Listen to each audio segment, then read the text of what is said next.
Hello friends.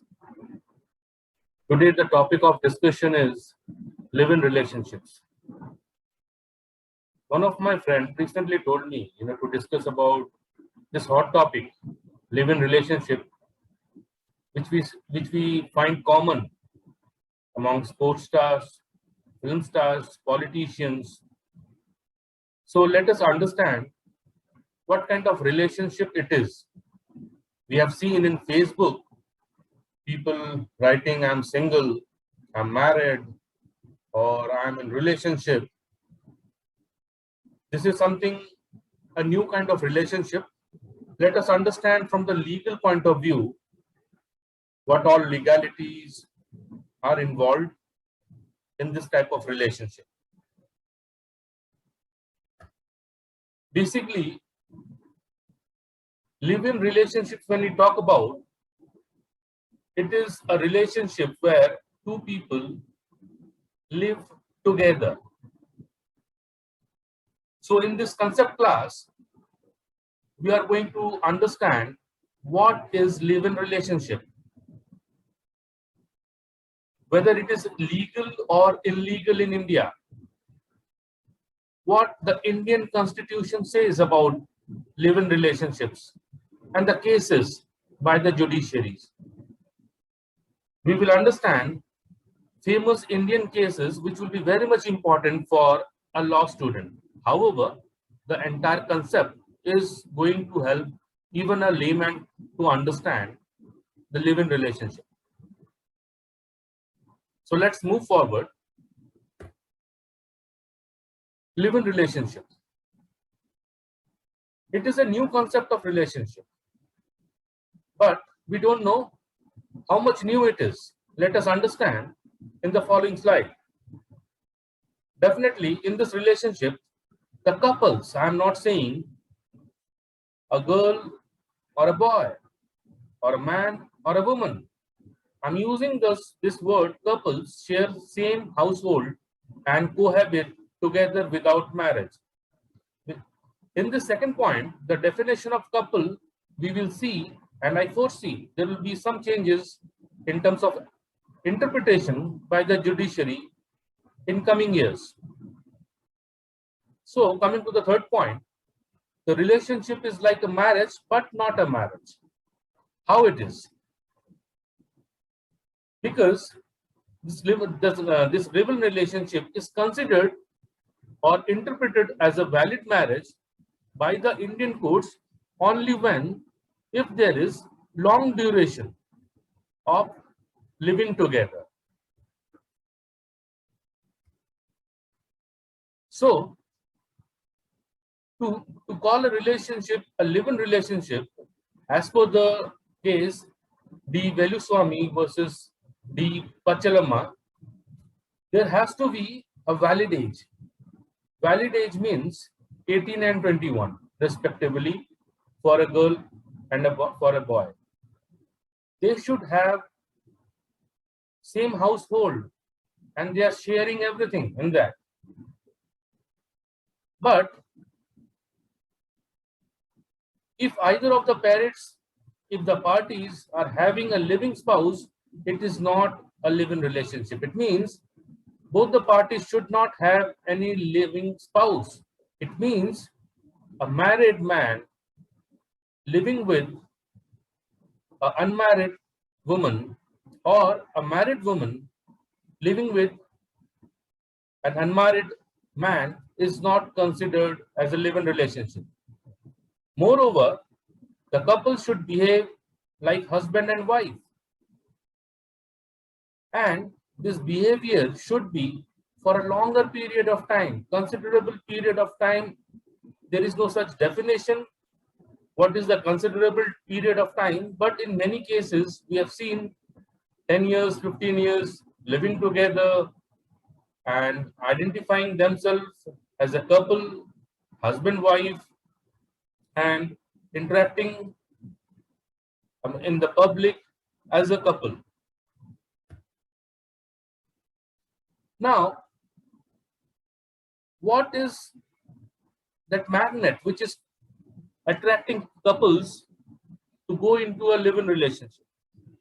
Because when we see, if we compare live-in relationships with a marriage, in a marriage, the parties, the husband and the wife, they have certain duties and certain rights. But when we compare with live-in relationship, there is a lot of freedom to the parties there in terms of duties and responsibilities and the rights. So you can say, if this relationship is for a shorter period, then it can be called walk-in and walk-out relationship. It means a girl and a boy can go for live-in relationship for certain number of months and they can walk out. And we have seen recent politicians saying so. So the commitment towards each other is not like a husband and wife. The commitment level is very low. And as the commitment is very low, so legal problems are also very minimum, very less.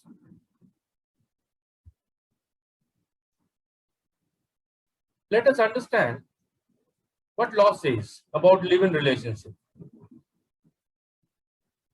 If any one of you are having any question, queries and doubts, please don't forget to mention in the comment section. So coming back, there is no specific law for live-in relationship. It means our parliamentarians, they have not drafted any specific law defining what is live-in relationship. But this live-in relationship is recognized by the judiciary, and which we have seen through many case laws.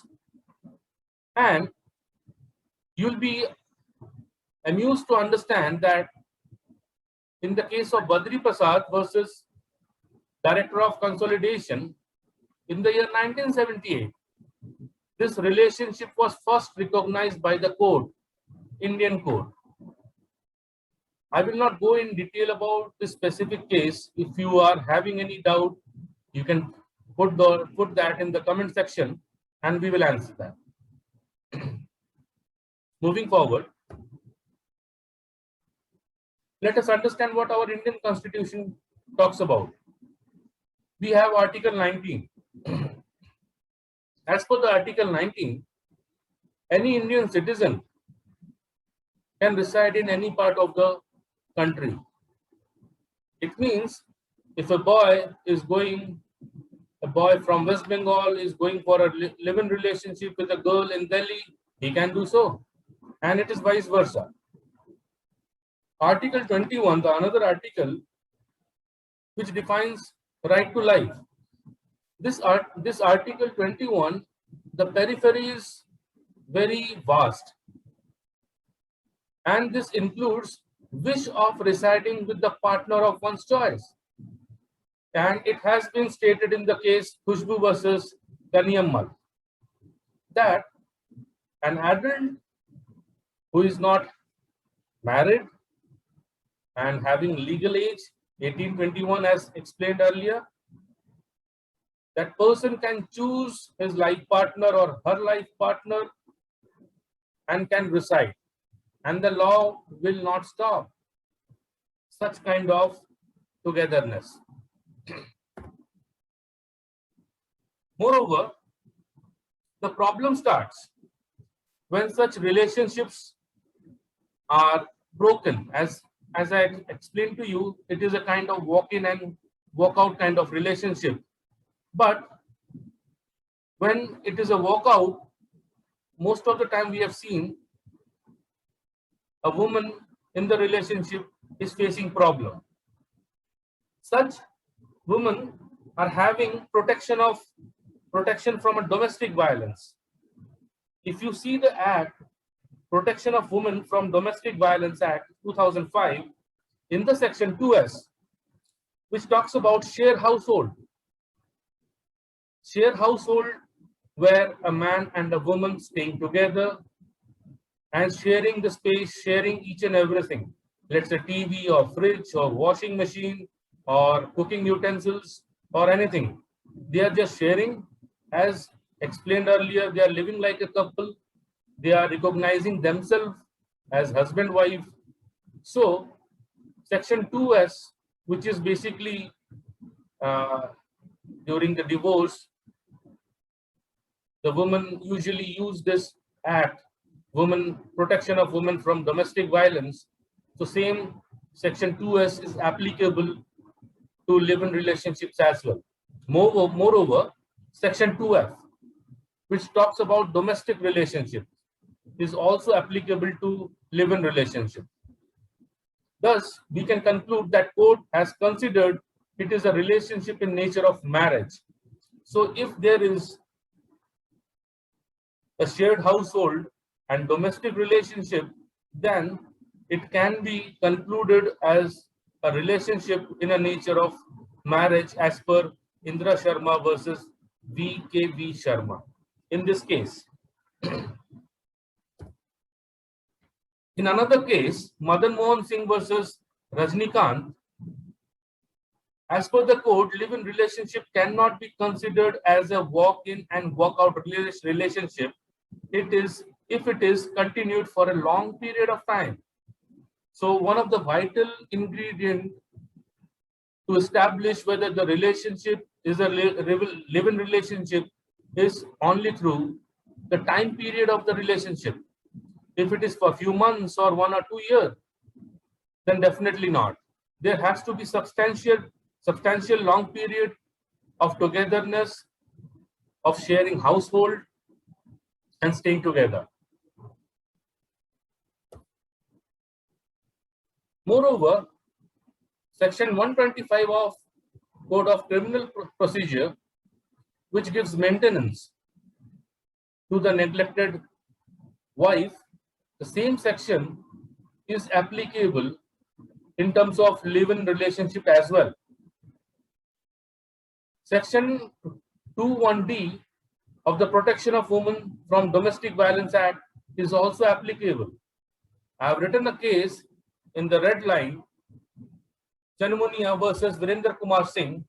It has been stated that if there is a walkout, if the relationship of live-in relationship is broken, then the woman in the relationship can claim maintenance like a wife who claims maintenance through section 125 and section 221D of Protection of Women from Domestic Violence Act. So same thing is applicable in terms of live-in relationship. Even though there is no direct statute on live-in relationship. Moreover, if we see the Indian Evidence Act 1872, taking section 50 with section 114, then we understand that the law presumes that it is a live-in relationship if the marriage is stronger, and law will consider it is like a marriage if there is a longer period of togetherness and if any childbirth is happening is also considered legitimate. In the case of Tulsa versus Durgatia, it has been stated. So again and again, it is established that to call it a live-in relationship, there has to be a long time period.